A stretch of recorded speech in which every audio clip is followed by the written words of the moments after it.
창세기 19장 1절에서 11절까지 말씀, 제가 한 절, 여러분이 한 절 교독하여 읽도록 하겠습니다.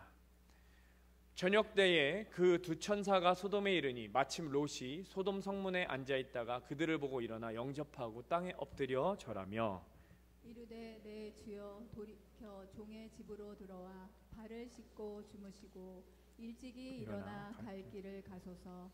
그들이 이르되 아니라 우리가 거리에서 밤을 새우리라. 롯이 간청하매 그제서야 돌이켜 그 집으로 돌아오는지라. 롯이 그들을 위하여 식탁을 베풀고 무교병을 구우니 그들이 먹으니라.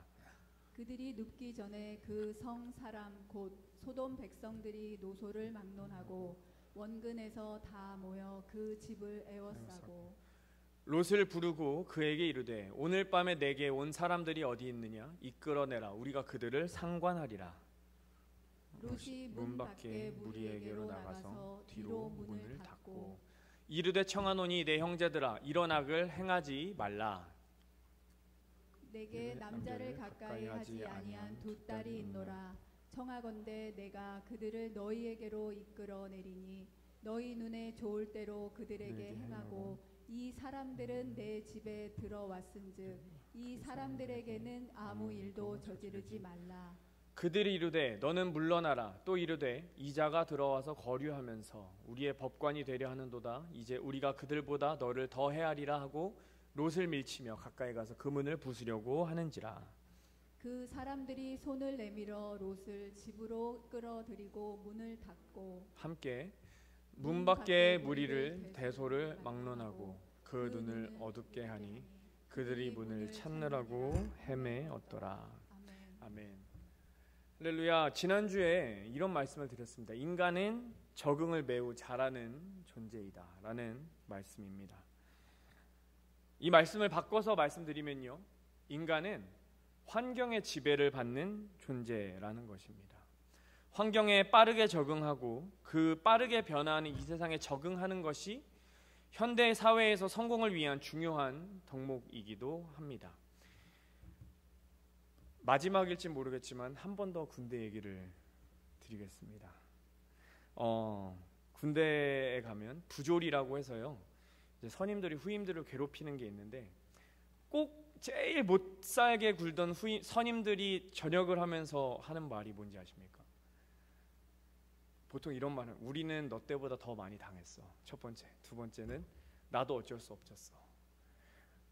여러분, DP라는 드라마가 넷플릭스에 있는데요, 정말 사회에서는 어떻게 저렇게 미친 짓을 할지 라고 상상하지 못했던 일들을 군대에서는 해요. 왜? 자기도 그렇게 당했으니까. 자기도 그렇게 당했으니까. 그렇게 안 하면 자기가 무시당할까 봐. 환경의 지배를 받습니다.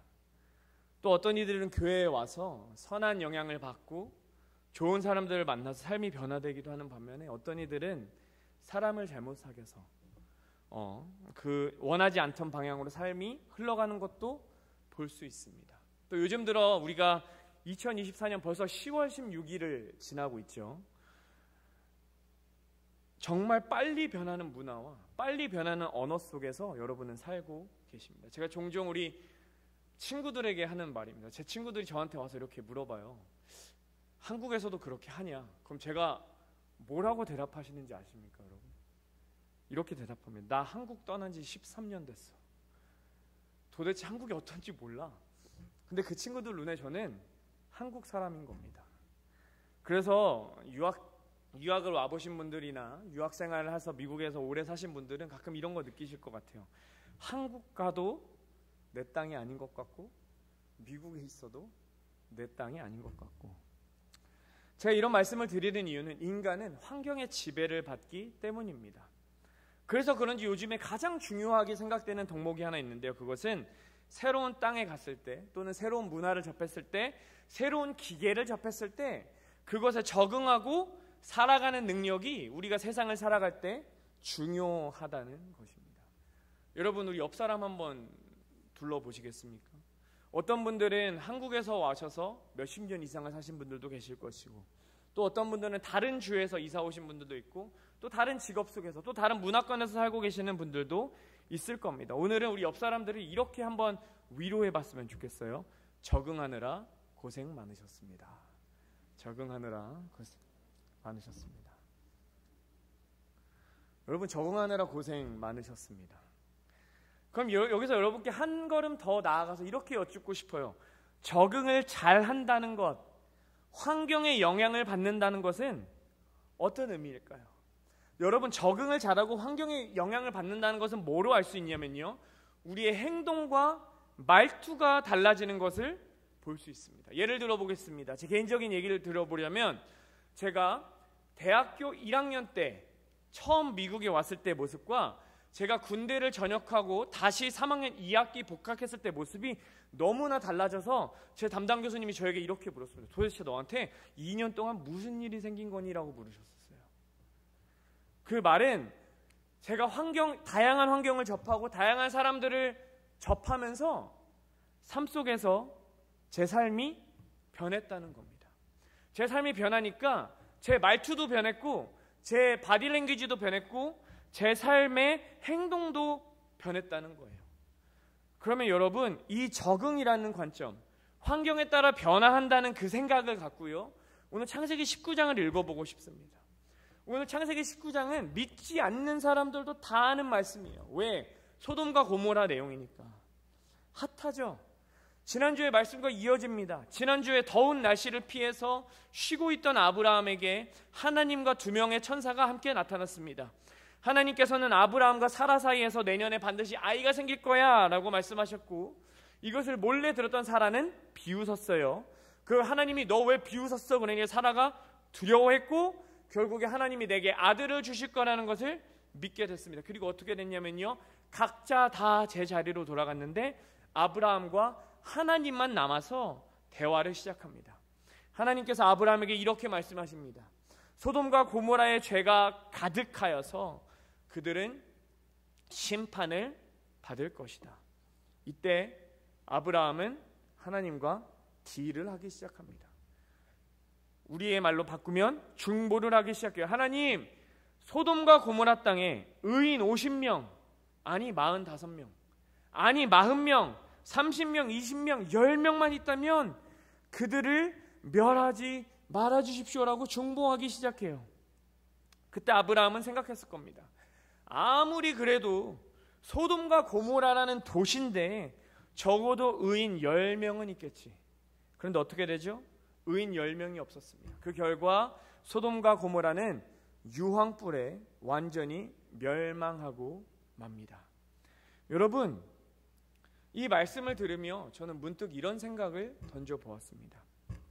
창세기의 저자는 왜 하필 소돔과 고모라의 이야기를 창세기에 넣었을까? 여러분, 아브라함 전체 스토리에서요, 롯과의 이야기, 소돔과 고모라의 이야기를 빼도 아브라함의 스토리가 흘러갔는데 전혀 문제가 없습니다. 아브라함이 누구이고 아브라함이 하나님께 얼마나 순종하였는지는요, 아브라함의 이야기 속에서 롯과의 다툼, 롯을 구하기 위해 보냈던 것들, 소돔과 고모라의 이야기를 빼도요, 아브라함의 이야기에는 전혀 지장을 주지 않습니다. 그럼에도 불구하고요, 창세기의 저자는요, 창세기 13장에서 또 15장에서 또 18장과 19장을 이라는 큰 양을 들여서 뭐합니까? 소돔과 고모라의 이야기를 굳이 우리에게 설명하고 있어요. 그 말씀은 창세기의 저자가 우리로 하여금 소돔과 고모라의 이야기를 통해 뭔가 배우기를 원한다는 겁니다. 오늘 그 얘기를 좀 해보고 싶습니다. 첫 번째입니다.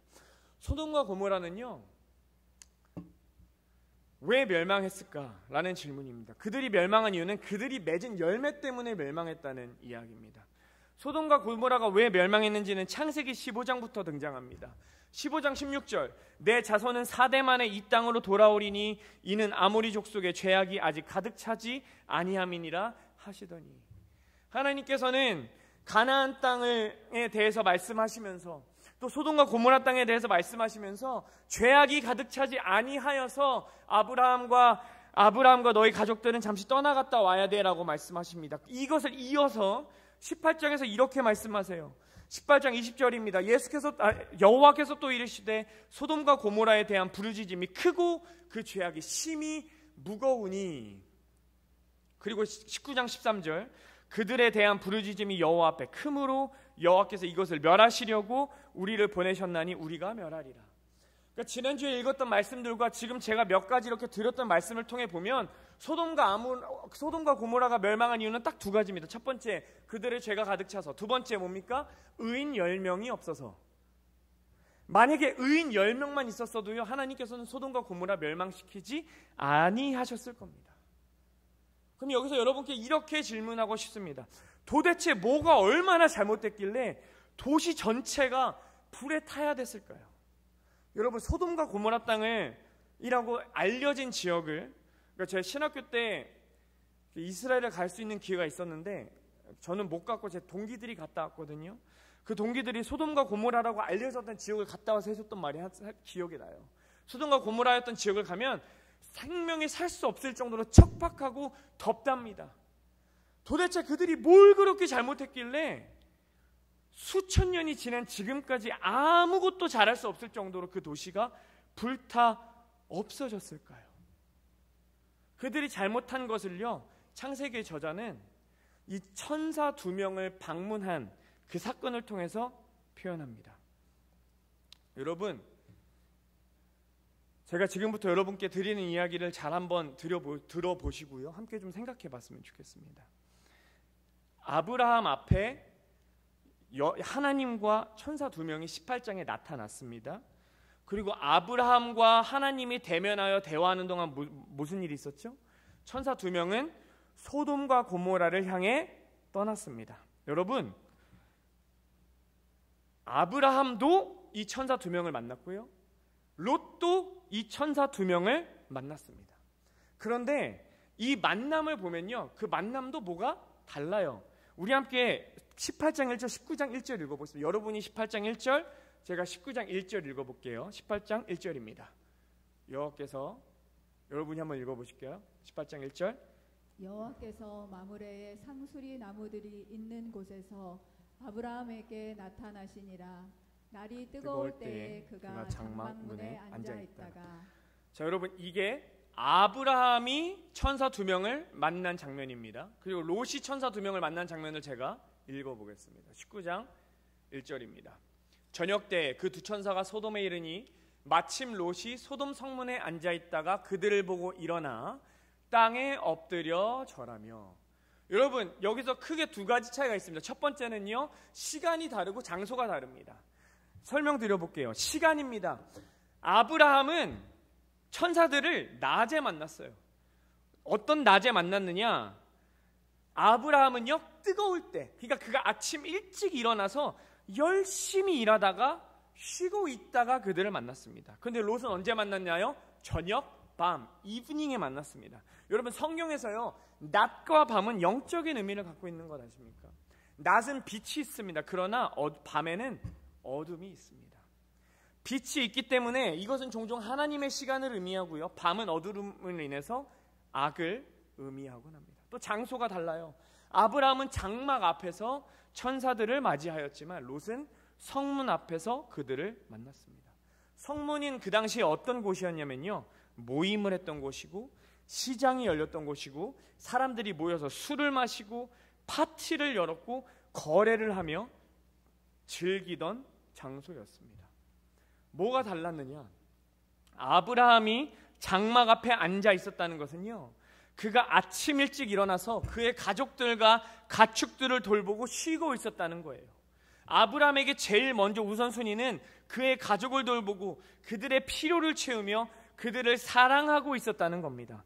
반면에 롯은 저녁에 무엇을 하고 있었을까요? 롯은 저녁은 자신의 장막에 있었어야 합니다. 그러나 그는 자신의 다음날을 준비하고 가족과 함께 있어야 하는 그 시간에 뭘 하고 있나요? 가족을 돌보지 않고 욕망과 의지를 쫓아서 성문 가운데 있었습니다. 롯은요, 그 가운데서 가장 신실했던 사람이에요. 근데 그 신실했던 사람이 뭐 하고 있습니까? 가족을 돌보지 않고 환락을 즐기고 파티를 즐기고 있던 그 밤 저녁 시간에 성문에 나와 있었다는 거예요.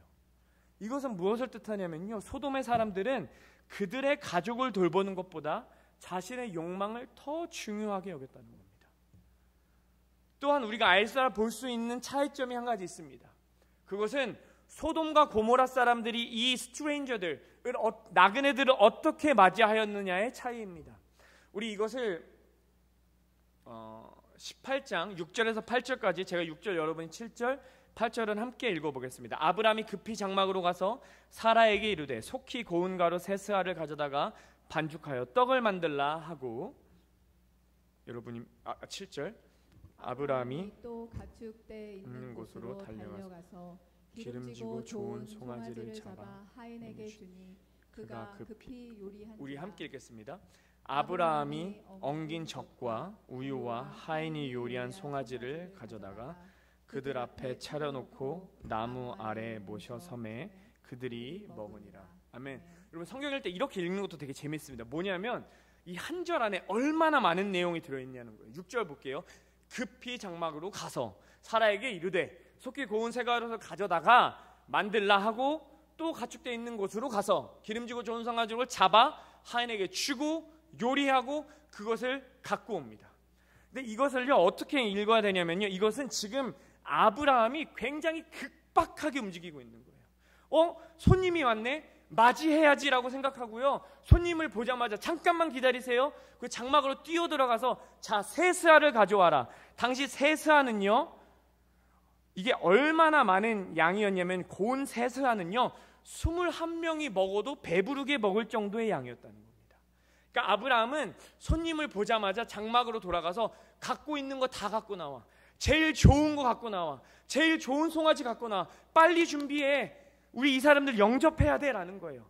아브라함의 태도는요, 내게 손님이 왔으니까 내가 그 손님이 편안하고 환영받게 만드는 것이 최우선이었다는 겁니다. 이것은요 중동에서 아주 중요한 문화였어요. 여러분, 이 장막에서 저 장막까지 유목민들이 살았기 때문에 몇 마일 이상씩 떨어져 있었다고 합니다. 또 말하면요, 이 장막에서 저 장막에 가기까지 야생동물을 만날 수도 있고 도둑들을 만날 수도 있다는 거예요. 그러니까 해지기 전에 빨리 이들을 거할 곳을 구해야 돼요. 또 어떻습니까? 더울 때였잖아요. 더울 때 사막에서 걸으면 힘들잖아요. 그러니까 지금 아브라함은 최선을 다해서 이 손님들을 환영하고 있는 겁니다. 우리가 따로 말씀을 읽지 않겠지만 신명기에 보면 너희들은 이 나그네들을 영접하라라는 것이 율법에 써 있을 정도로 중요해요. 그러니까 아브라함은 모르는 사람이 찾아왔을 때, 손님이 찾아왔을 때 그들을 이렇게 섬겼다는 거예요. 이렇게 대접하고 환영했다는 겁니다. 그런데 여러분, 소돔 사람들은 어떻게 했는지 우리 잘 아시겠지만 한 번 더 읽어보겠습니다. 제가 한 절, 여러분이 한 절 교독하여 읽어봅니다. 그들이 눕기 전에 그 성 사람 곧 소돔 사람들이 노소를 막론하고 원근에서 다 모여 그 집을 애워싸고 롯을 부르고 그에게 이르되 오늘 밤에 내게 온 사람들이 어디 있느냐 이끌어내라. 우리가 그들을 상관하리라. 롯이 문 밖에 무리에게로 나가서 뒤로 문을 닫고 이르되 청하노니 내 형제들아 이런 악을 행하지 말라. 제가 읽겠습니다. 내게 남자를 가까이 하지 아니한 두 딸이 있노라. 청하건대 내가 그들을 너희에게로 이끌어내리니 너희 눈에 좋을 대로 그들에게 행하고 이 사람들은 내 집에 들어왔은즉 이 사람들에게는 아무 일도 저지르지 말라. 창세기 19장이 지금 세상에서 가장 잘 알려진 말씀 중에 하나가 바로 이 부분이에요. 데리고 나와라. 상관하겠다. 이게 무슨 뜻이냐면요, 영어로 NIV에서 읽으면 우리가 그들과 성관계를 맺겠다는 의미입니다. 자, 우린 보통 이거를 어떻게 생각하냐면요, 동성애라고 생각하죠. 맞습니다. 그런데요, 잘 생각해보면요, 여기서 뭐라고 설명했냐면 노소를 막론하고 그 지역에 있던 사람들이 단체로 나와서 그 두 명을 우리가 뭐 하겠다는 건지 아십니까? 그 두 명을 우리가, 제가 설교 시간에 이런 말씀 드려서 죄송합니다. 우리가 그들을 강간하겠다는 거예요. 그런데 롯이 얼마나 망가졌는지 말씀드릴게요. 롯이 이렇게 말합니다. 이 손님들 말고 내 딸을 내어줄게. 이게 뭐가 문제인지 아십니까? 첫 번째로 도덕성이 망가졌습니다. 또 하나는요, 도덕성이 망가졌겠느냐. 어떤 일이 벌어지냐면요, 아브라함은 이 손님들을 환영했어요. 근데 이 소돔 사람들은 어떻게 합니까? 이 손님들을 폭력적으로 억압하고요, 소유하려고 하고 있습니다. 이게 바로 소돔의 문제였어요. 소돔의 문제는요, 우리가 지금 눈으로 보이고 있는 이 성적인 문제, 폭력적인 문제, 그 문제 있었습니다. 그런데 그 더 깊은 내면에 있는 문제가 뭐였냐면요, 그들 주변에서는 다름을 거부하고 억압하는 태도가 있었다는 거예요. 이것에 대해서 예수님은요, 마태복음에서 이렇게 말씀하세요. 누구든지 너희를 영접하지도 아니하고 너희 말을 듣지도 아니하거든 그 집이나 성에서 나가 너희 발을 먼지를 털어버리라. 내가 진실로 너희에게 이르노니 심판날에 소돔과 고모라 땅이 그 성보다 견디기 쉬우리라.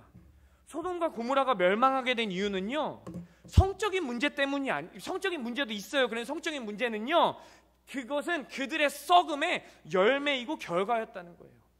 그들의 진짜 문제는 그들 안에서 하나님의 말씀대로 나그네를 섬기고 하나님의 말씀대로 이웃을 섬기는 것이 아니라 그들 마음속에 뭐가 있냐면요, 이웃의 것은 내가 원하면 내 쾌락을 위해서 내가 취해도 됐었다는 거예요. 그들이 어떤 아픔을 겪고 어떤 상처를 받고 어떻게 폭력을 당하던 상관이 없었다는 거예요. 왜? 나만 좋으면 됐다는 거예요. 이게 죄의 열매라는 겁니다. 그들의 본질적인 문제는요, 그들이 이렇게까지 망가질 수밖에 없었던 문제가 뭔지 아십니까? 그들은 이기적이었어요. 그들은 자신의 쾌락이 먼저였고요, 자신의 기쁨이 먼저였습니다. 그러니까 아브라함은, 더 많은 것을 가졌던 아브라함은 최선의 것을 드리기 위해 최선을 다했지만, 이 소돔은 뭘 합니까? 이 사람들이 어떻게 왔건 무슨 목적으로 왔건 어떻게 망가지건 상관없이 우리가 저들을 망가뜨려도 된다는 거예요. 왜? 제일 중요한 건 나니까. 로마서 1장에 보면 죄의 열매들이 쭉 기록되어 있습니다. 거기에 보면 공통적인 게 있어요. 뭔지 아십니까? 죄의 열매는요, 다 남들을 해합니다. 분란을 일으킵니다. 시기합니다. 남들을 해칩니다. 하나님의 열매는 죽어가는 저들도 살리지만요, 죄의 열매는 생명을 죽인다는 거예요. 다시 한번 여쭙겠습니다. 소돔이 왜 타락했을까요? 소돔이 왜 이렇게까지 망가졌을까요? 다시 말하면 소돔과 고모라의 타락은 하나님의 뜻이 아니라 내가 옳다, 내가 원하는 건 다 해도 된다는 오만함과 교만함에서 왔다는 겁니다. 그들은 하나님이 창조하신 것들을 리스펙트하지 않았어요. 그들은 자신의 욕망으로 그것들을 파괴하였습니다. 그러니까 하나님의 진노를 피할 수 없었다는 겁니다. 여러분께 여쭙고 싶습니다. 소돔과 고모라의 이야기를 읽으면서 저는 종종 이렇게 생각했어요. 나는 저 정도로 타락하지 않았어. 나는 저렇게까지 양심에 화인 맞지 않았어. 나는 저렇게까지 도덕적으로 문제 있지 않아 라고 생각하며 난 그래도 저들보다 잘났겠지라는 생각했는데요, 오늘 말씀을 읽으면서 어떤 마음이 들었냐면, 우리는 이렇게 물어봐야 됩니다. 우리는 이웃을 어떻게 대하고 있습니까? 우리는 나그네들을 어떻게 대하고 있습니까? 우리도 소돔과 고모라처럼 그 사람들처럼 그들을 억압하고 그들을 비웃고 그들에게 아픔 주고 있지는 않습니까? 여러분, 혹시 여러분 마음속에 나만 아니면 돼, 나만 잘나면 돼, 나만 기쁘면 되라는 생각이 있으십니까? 만약 그렇다면요, 우리도 정말 죄송한 말씀이지만 소돔과 고모라 사람과 다른 것이 없다는 거예요. 왜? 결국 우리도 그렇게 자리만 깔리면 그 정도로 악해질 수 있다는 말입니다. 죄는요, 나만 신경 쓰게 만듭니다. 나만 잘하면 되잖아, 나만 잘나면 되잖아, 나면 기쁘면 되잖아 라고 생각하니까 죄의 열매가 다른 사람의 고통을 주고 아픔을 주는 겁니다. 그래서 오늘 이 말씀을 보면 우리가 함께 되돌아보기를 기도해요. 나도 소돔과 고모라 사람들처럼 이기적인 죄에 빠져 있지는 않았는지 점검해 볼 수 있기 바랍니다. 그것을 어떻게 할 수 있느냐? 내가 지금 무슨 열매를 맺고 있는지 보면 됩니다. 나로 인해 다른 사람들이 예수님을 경험하고 있습니까? 그럼 우리는 선의 열매를 맺고 있는 겁니다. 혹시 나를 인해 다른 사람들이 실족하고 있지는 않습니까? 그렇다면 우리는 주님께 돌아가야 된다는 것입니다. 그럼 이 죄를 어떻게 이겨낼 수 있을까요? 그것은요, 작은 틈도 내어주지 말아야 한다는 거예요. 여러분, 롯의 입장을 잘 한번 생각해 보겠습니다. 롯은요, 여기까지 올 줄 몰랐어요. 롯은요, 창세기 13장에서 이런 일이 있었습니다. 아브라함이 이집트에 들어갔다가 가나안 땅으로 돌아오면서 재산이 많아졌어요. 재산이 많아져서 롯의 종들과 아브라함의 종들이 싸우기 시작했어요. 그래서 아브라함과 롯이 헤어지기로 결정했습니다. 그때 아브라함이 이렇게 말합니다. 너가 먼저 선택해. 네가 동쪽으로 가면 내가 서쪽으로 가고 네가 서쪽으로 가면 내가 동쪽으로 갈게 라고 했더니 롯이 이렇게 합니다. 이에 롯이 눈을 들어 요단 지역을 바라본즉 소알까지 온 땅에 물이 넉넉하니 여호와께서 소돔과 고모라를 멸하시기 전이었으므로 여호와의 동산 같고 애굽 땅과 같았더라. 그러므로 롯이 요단 온 지역을 택하고 동으로 옮기니 그들이 서로 떠난지라. 롯은요, 뭐로 선택했습니까? 그의 눈을 들어. 그가 눈을 들어서 봤더니 너무 소돔과 고모라 땅이 아름다운 거예요. 여호와의 동산 같았대요. 에덴 동산 같았대요. 그런데 여러분, 롯이 뭘 잘못했는지 아십니까? 그는 여기서 멈춰서 하나님의 뜻을 묻지 않았습니다. 이것에서부터 시작된 겁니다. 그는요, 아브라함이 선택하라 그랬을 때 그러면 우리 하나님께 기도해 봅시다라고 말할 수 있었어요. 그런데 그는 하지 않았어요. 너가 먼저 선택해 그랬더니 높은 곳에 가서 그의 눈을 들어 그의 눈에 좋아 보이는 곳을 선택합니다. 그런데 아브라함은 끝까지 하나님의 뜻을 구했어요. 이 작은 변화가요, 이 작은 타협이요, 이 작은 불순종이 어떻게 되냐면요, 점점 이어져서 나비 효과처럼 소돔과 고모라에서 롯이 죽을 뻔한 상황까지 오게 됐다는 겁니다. 이렇게 한 번 타협하고 나니까 그때부터 그는 그의 눈에 보기 좋은 것만 행하기 시작합니다. 남들도 다 저렇게 하는데, 소돔 사람들, 고모라 사람들 다 저렇게 하니까 나도 저렇게 해도 괜찮겠지. 여러분, 롯의 타락이요, 소돔과 고모라의 타락이요, 어떤 특별한 엄청난 계기가 있어서 그렇게 된 게 아니에요. 그들도 그들이 그렇게 타락했을지 모를 수도 있어요. 삶 속에서 했던 작은 타협 하나하나가 쌓여서 이렇게 된 겁니다. 이건 괜찮겠지, 오늘 한 번은 괜찮겠지, 그렇게 생각하면서 아무렇지도 않게 했던 일들이 그들로 하여금 하나님과 전혀 상관없는 일들을 하게 만들었다는 거예요. 제가 종종 쓰는 표현이 있습니다. 여러분, 이 돌 보이시죠? 이 돌 인간의 힘으로 절대 깰 수 없습니다. 그런데요, 인간이 손 안 대고 이 돌을 깰 수 있는 방법이 있어요. 그게 뭔지 아십니까? 저번에도 몇 개월 전에도 말씀드렸는데, 그것은요, 이 돌의 똑같은 부분에요, 수십 년, 수백 년에 걸쳐서 물방울을 한 방울 한 방울씩 떨어뜨리는 겁니다. 아주 미세한 물방울도요, 똑같은 곳에 계속 떨어뜨리다 보면 어떻게 되는지 아십니까? 이 바위 속에 틈이 생기고요, 이 바위가 결국에 쪼개지게 돼요. 이게 죄와 같다는 겁니다. 한 번은 괜찮은 게 두 번도 괜찮아져요. 세 번도 괜찮아집니다. 네 번도 괜찮아집니다. 그런데요, 그 작은 것에 틈을 주기 시작하니까 이 큰 바위도 깨지더라는 거예요. 그렇다면 우리는 뭘 해야 될까요? 틈을 주지 않아야 합니다. 작은 틈을 주지 않는 것은 뭐로 시작하는지 아십니까? 작은 일들을 바꾸는 것에부터 시작합니다. 우리의 삶에서 나보다 남을 낮게 여기는 거, 이게 나보다 남을 낮게 여기는 게 아니라요, 나에다 시옷 버튼 붙여서 나보다 남을 높여주는 거, 그 작은 실천이 틈을 내어주지 않는 거라는 거예요.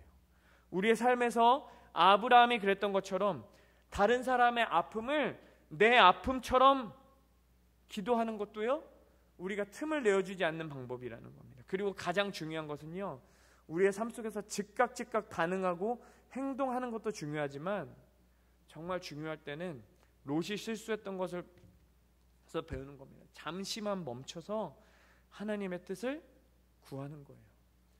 그 잠잠함의 힘은 엄청납니다. 모세는 홍해를 앞에 두고요, 불안에 떨던 이스라엘 백성들에게 이렇게 선포했어요. 너희는 가만히 있어 주가 하나님 되심을 알지어다. 그런데 그 모세가요, 자기의 감정을 주체 못하고요, 즉각적으로 행동을 한번 했습니다. 그게 뭐냐면 그 지팡이를 들어서 돌로, 그 막대기로 돌을 후두려 팼어요. 그랬더니 그 어떻게 됐는지 아십니까? 그 모세도 가나안 땅에 못 들어갔어요. 예수님께서도요, 사역하시기 전에 뭐 했는지 아십니까? 매일 새벽에 홀로 아버지 하나님 앞에 나아가 기도하셨습니다. 바울도요, 선교지 선택하기 전에 기다렸습니다. 그 기다림이요, 아무것도 아닌 것 같은 그 잠깐의 기도가요, 그 인내가요, 우리를 죄와 싸우게 하는 힘임을 믿습니다. 그리고 그 인내가 쌓일 때 우리가 하나님의 뜻 안에 거할 수 있게 됨을 믿으시기 바랍니다. 여러분, 우리가 다 함께 해야 할 일이 있습니다. 그것은요, 내가 오늘부터 내 옆에 있는 사람, 앞뒤에 앉은 사람들 나보다 더 낫게 여기는 겁니다. treat better 하는 거예요. 그리고요, 우리가 함께 해야 될 것이 있습니다. 그것은요, 우리가 함께 인내하는 겁니다. 마음이 급하더라도 잠시 엎드려 기도하는 시간을 갖는 겁니다. 그렇게 인내하고 다른 사람을 서로 세워주면요, 우리는 죄와 함께 싸울 수 있습니다. 그 죄와 함께 싸우면 어떻게 되느냐? 우리는 하나님의 뜻을 함께 이뤄갈 수 있을 줄 믿습니다. 함께 인내하고 겸손함으로 함께 죄와 싸워 하나님의 뜻을 이뤄가는 우리 인디애나폴리스 한인장로교회 될 수 있기를 간절히 기도드립니다. 아멘.